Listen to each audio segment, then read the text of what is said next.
sommes de retour en direct dans cette édition du 27 juin 2024 du live de TV Finance. Merci beaucoup si vous nous rejoignez à l'instant et merci beaucoup pour votre fidélité. Désormais, eh bien, il est l'heure de retrouver, comme tous les jeudis matins, Éric Seban. Bonjour Éric. Bonjour.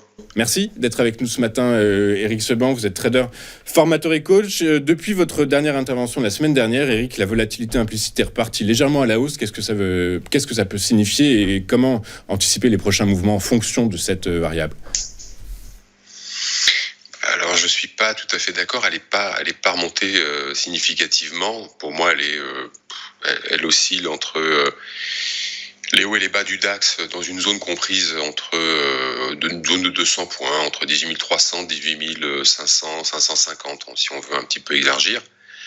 Cette zone, le DAX y est rentré vendredi dernier, suite au rebond qu'il y a eu jeudi dernier. Alors justement, si je vous parle de la volatilité implicite, c'est qu'on n'a pas pu se parler la semaine dernière, mais justement, je notais que bien que nous étions dans le bas de ce mouvement, de cette phase baissière qui avait commencé mi-mai, parce qu'on ne pouvait pas parler de tendance, on a vu juste la construction d'un mouvement baissier, d'ailleurs construction qui tardait à se confirmer, mais qui était pour le coup confirmée la semaine dernière. Donc on avait sur le plan de chartiste une confirmation d'une construction baissière, d'une phase baissière, avec évidemment, comme je vous l'avais dit, une perspective de relais maigrichonne, voire inexistante. Et justement, l'observation de la volatilité implicite à ce moment-là sur les puts, par exemple, était vraiment intéressante pour savoir si justement, parce que on baissait, parce que sur le plan de chartiste, on dessinait quelque chose. Là, je parle uniquement sur le plan de chartiste. Je fais abstraction du contexte qui, justement, nous amenait, a amené certaines personnes à considérer que le relais n'était pas une option. Mais on avait devant les yeux quand même quelque chose qui pouvait amener certains à se dire c'est le moment de se couvrir. C'est-à-dire qu'il faut protéger ses portefeuilles. Là, on a quelque chose maintenant un petit peu validé sur le plan de chartiste. Ça pourrait prendre du relais, surtout dans le climat actuel.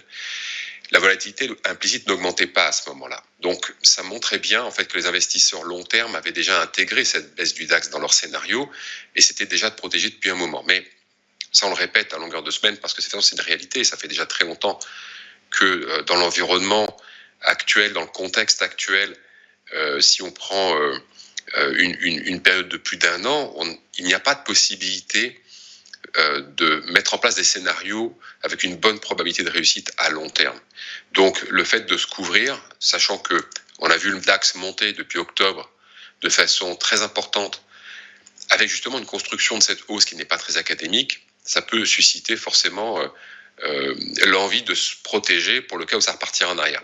Donc tout ça, toute cette spéculation entre guillemets liée aux analyses et aux différents éléments que j'ai, qui m'amenait à penser en effet que tout le monde était protégé, ça reste confirmé. C'est-à-dire que on le voit semaine après semaine, mois après mois, les investisseurs long terme ne se découvrent pas. Donc là, de ce côté-là, la constatation de la volatilité implicite, le fait qu'elle n'augmente pas foncièrement alors qu'on a devant les yeux quelque chose qui pourrait nous amener à penser que le DAX va se mettre à baisser, ça indique en fait qu'il n'y a pas d'obligation d'agir. Ça donc indique qu'il n'y a pas d'inquiétude en augmentation, puisqu'on n'a pas de recherche de protection, ou en tout cas, à tout le minimum, que tout le monde est déjà protégé, et que donc, par conséquent, il n'y a pas besoin d'aller chercher plus de protection. Et le rebond ne s'est pas fait attendre. Dès que on le voit bien déjà de jeudi et vendredi, on a eu un fort rebond. Là, actuellement, le DAX continue d'être dans la zone haute de ce rebond, avec depuis donc vendredi maintenant une latéralisation. Il y a plus du tout d'indication de chartiste. C'est-à-dire que la construction baissière, elle est invalidée, terminée. Donc rebond fait et invalidation au passage. Donc jusque-là, pas vraiment de surprise pour ceux qui ne croyaient pas à un relais baissier, compte tenu des éléments que j'ai indiqués au niveau du contexte. Et puis une évolution maintenant qui se fait entre 200 points, comme je vous le disais, entre 18 300 et 18 550, avec en intraday des tentatives de passer au-dessus, de poursuivre le rebond, et puis aussi des tentatives de revenir sur les plus bas, mais dans les deux cas, ça marche pas. Donc on latéralise dans quelque chose d'assez étroit, 200, 220 points, 250 points, ça dépend comment on regarde le graphique, mais avec dans la journée des amplitudes importantes qui permettent de travailler en intraday et de réaliser de bons scores. Là, le DAX remue bien, parce qu'en plus, le manque de densité qu'on avait depuis 15 jours, ça va. Maintenant, il est vraiment en retrait. On recommence à avoir un comportement régulier en intraday du DAX, donc ça permet de retravailler correctement. Et puis, sur le plan chartiste, c'est maintenant la zone 18 600 qu'il faut regarder, parce que si on la casse, une résistance, si elle est cassée, confirmerait le mouvement de rebond qui s'est mis en place jeudi et vendredi dernier. Donc là, pour le coup, on n'aurait plus l'invalidation de la phase baissière, mais la reprise d'une phase haussière. Alors jusqu'où, je ne sais pas, parce qu'encore une fois, les objectifs, le potentiel relais à la baisse, c'est la même chose du côté de la hausse. J'arrive pas à le matérialiser, je vois pas d'où il peut venir et pour quelles raisons il se mettrait en place. Donc on saura ça en temps voulu, mais voilà, sur le plan de chartiste uniquement, ce qui peut nous donner des repères, c'est l'évolution des cours, parce qu'à travers l'évolution des cours, on a, et de la volatilité implicite et d'autres critères, on a quand même une bonne représentation quand on arrive à décoder tout ça de ce que font les investisseurs de long terme, de moyen terme et de court terme, voire de très court terme en intraday aussi. Donc ça permet d'avoir des repères qui permettent de pouvoir établir des scénarios pour travailler à très court terme, puisque de toute façon, on n'a pas de visibilité à long terme. Donc 18 600 résistance à casser pour cette fois-ci valider une construction haussière. Dans le bas, à la baisse, c'est 17 920 maintenant qu'il faudrait casser pour justement repartir à la baisse et envisager une dégradation du contexte actuel. Mais pour l'instant, voilà, on est vraiment plutôt dans le haut que dans le bas, avec un DAX qui n'arrive pas à s'extraire d'une zone de 220 points. Donc on relatéralise. C'est-à-dire qu'on passe notre temps à latéraliser en définitive depuis le début de l'année, avec des moments où on remonte un cran plus haut et on relatéralise. On latéralise, on en sort par le bas, on latéralise, on rebondit, on remonte par le haut. Voilà, il y a toujours pas de direction. Là pour l'instant, à l'instant T, et depuis maintenant 3 séances, on va voir si aujourd'hui ça se confirme, il n'y a plus du tout d'indication directionnelle sur le DAX. Il n'y en a jamais eu vraiment de très très marqué, comme je parlais, pas de tendance baissière, mais de phase de baisse. Mais là, il y en a de moins en moins. Et en fait, ce que j'avais anticipé il y a un moment, à savoir de vous dire que le DAX continuerait, la probabilité que le DAX continue d'évoluer en latéralisant est la plus forte, se confirme. Et c'est assez logique parce que de toute façon, on n'a pas de catalyseur. Oui, vous évoquez évidemment, mais comme tout le monde, le résultat des élections européennes. Mais entre les annonces et la réalité des graphiques, il y a un monde. Il y a un monde énorme. Il n'y a pas de forte dégradation. Il n'y a pas de forte dégradation et jeudi et vendredi dernier a démontré qu'il n'y avait pas d'obligation de faire et certainement pas de panique parce qu'on était sorti de la précédente zone de latéralisation. Le rebond a été important et pour l'instant on s'en tient en haut. Donc il n'y a pas de la part des investisseurs long terme de message qui indique que le scénario moyen-long terme est pessimiste. On a au contraire tout l'inverse.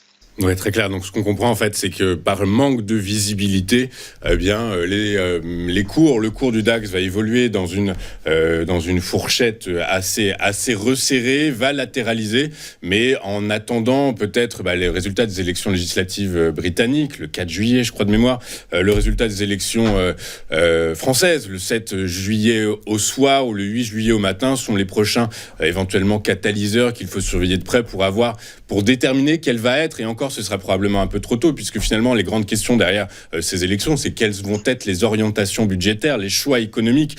Du coup, à force des choses, tout ça, c'est encore un peu tôt pour le savoir, j'imagine. Oui, et puis de toute façon, je pense que tout ça est déjà intégré dans les scénarios. Voilà, de toute façon, c'est soit bidule, soit machin qui passe. Plan A, plan B, scénario A, scénario B, on se protège, tout est déjà planifié. C'est l'anticipation de ce qui pourrait intervenir et de ce que pourraient provoquer les élections. Si on n'est pas dans l'ultra granulaire, on a des grandes masses. On sait, voilà, quand on gère des portefeuilles de plusieurs centaines de millions, c'est pas très compliqué de mettre sur la table les scénarios possibles et puis ensuite de travailler sur ce qui est plus ou moins probable avec ce qu'il est nécessaire de faire si on va dans cette direction, Donc c'est la raison pour laquelle je pense pas que l'on ait une réaction de long terme. C'est-à-dire qu'on pourra avoir un excès de volatilité qui sera lié à de la spéculation très court terme, mais sur tous ceux qui sont investis à long terme, voire très long terme, c'est déjà intégré. Et quand on parle de latéralisation, on voit bien qu'on alterne des phases de latéralisation qui sont larges avec des phases de latéralisation qui sont beaucoup plus petites et qu'on alterne entre ça, mais que sur le long terme, si on regarde depuis octobre, on est monté et depuis qu'on est monté, on a fait un point bas, on a fait un deuxième point haut, on a fait un double top et puis on est revenu là récemment sur un double appui qui a provoqué un rebond. Donc il y a la très très grande phase de latéralisation qui s'est matérialisée avec double top, double appui en cours. Et puis à l'intérieur de ça, plusieurs phases de latéralisation avec, pareil, des ranges qui se mettent en place. Donc ça montre bien qu'à long terme, il y a zéro direction, et parce qu'il n'y a pas d'obligation de faire tant qu'on ne sort pas de ces deux bornes. Eric, une dernière question. Là, on me glisse à l'oreillette qu'il faut accélérer, mais j'ai quand même envie de vous poser une dernière question. Là, depuis un an, si on dézoome sur un an, la paire euro-dollar est passée d'1,13 à 1,06, à 1,07, allez, si j'arrondis. Du coup, par la force des choses, est-ce que ça explique un petit peu les performances du DAX ? Est-ce que on peut faire il y a une corrélation intéressante, déjà une détermination et une corrélation intéressante à faire, et auquel cas, est-ce que ça permet d'envisager les mouvements futurs ? Non, vous allez avoir évidemment un impact qui va se faire sur toutes les sociétés qui sont exposées aux variations de cours du taux de change, mais sur les devises, il y a en fait extrêmement peu de volatilité depuis un an. Ça s'est tassé depuis septembre. On est complètement raplapla sur la vol. Il se passe pas grand-chose, tout est hedgé, Non, je ne vois pas, à la marge bien sûr sur certaines entreprises, mais ces entreprises-là ne vont pas influencer l'ensemble du DAX 40 et pas forcément non plus autour dans la zone euro. D'accord, donc certains analystes qui anticipent un gadin de l'euro face au dollar, par la force des choses, a priori on ne s'en inquiète pas, quoi.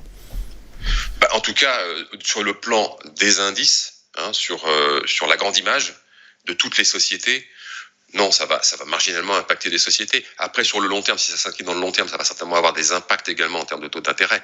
Mais à l'instant T, en tout cas pour tous ceux qui font des investissements à quelques jours, quelques semaines, quelques mois, ça va pas être immédiat. C'est pas épidermique comme un chiffre du chômage l'après-midi à 14h30 dans la semaine et qui dure pendant 30 minutes. Ça va rien à voir avec ça.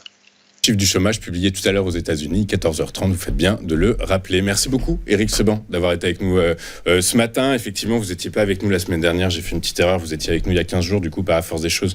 Voilà, je tenais à le préciser, merci beaucoup. Je vous souhaite une excellente journée, Éric, je vous donne rendez-vous la semaine prochaine.